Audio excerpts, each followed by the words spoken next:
మంగళగిరిలో దోమలు వృద్ధి చెందే నీటి నిల్వలలో మలేరియా సబ్ యూనిట్ ఆధ్వర్యాన గంబూషియా అనే చేపలను నీటిలో వదిలిపెట్టారు.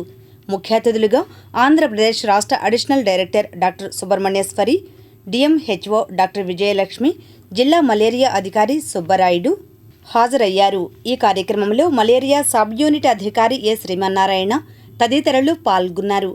అనంతరం వారు మాట్లాడారు. లేదు అంటే ఇంకా మురికి నీరు అదే ఎక్కడన్నా ఉంటే మనకు అక్కడ క్యూలెక్స్ లాంటి దోమలు కూడా వృద్ధి చెందాయంటే అక్కడ మనం ఆయిల్ బాల్స్ అలాంటివి కూడా మనం వేయటం జరుగుతుంది. తర్వాత యాంటీ లార్వల్ ఆపరేషన్స్ అనేది ఎప్పటికప్పుడు నాట్ ఓన్లీ గంబూజియా, మనం వేరే మామూలుగా లార్విసైడల్ వాటి ద్వారా కూడా అంటే ఎబేట్ అనే కెమికల్ వాడి మనం దాని ద్వారా కూడా మనము ఈ యాంటీ లార్వల్ ఆపరేషన్స్ చేస్తూ ఈ నీటి నిల్వలు ఉన్న బహిరంగ ప్రదేశాల్లో ఇవి వారం వారం చేయాలి. మనం కేవలం ఒకసారి చేసేసి వదిలేస్తే మనకి లార్వా పోదు.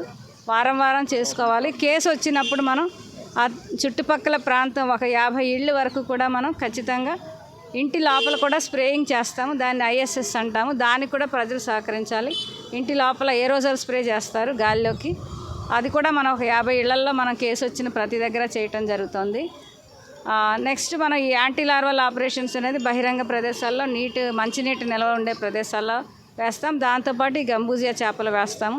అలాగే ఫాగింగ్ అనేది మనం పెద్ద దోమలని నిర్మూలించడానికి ఫాగింగ్ అనేది కూడా మనం మున్సిపాలిటీ అండ్ పంచాయతీ వారి ద్వారా ఈ ఫాగింగ్ కూడా చేస్తాము.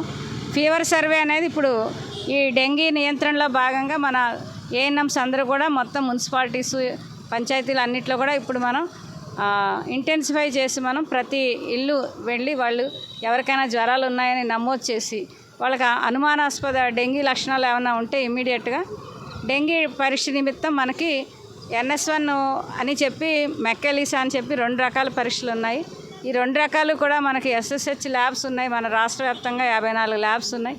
వీటికి శాంపుల్స్ పంపించడం జరుగుతుంది. అదే కాకుండా మనకి ప్రతి ఏఎన్ఎం అలాగే మనకి MLHPs అని ఉన్నారు గ్రామాల్లో సచివాలయాల్లో. సో ఈ MLHPs అండ్ తర్వాత ఈ ఏఎన్ఎంస్ వీరి దగ్గర మనకి ర్యాపిడ్ కిట్స్ కూడా ఉన్నాయి. ర్యాపిడ్ కిట్స్ ద్వారా కూడా మనకి అనుమానాస్పద డెంగీ అనేది మనకి నిర్ధారణ అవుతుంది. అంటే సస్పెక్టెడ్ డెంగీ కేసెస్ నిర్ధారణ జరుగుతుంది.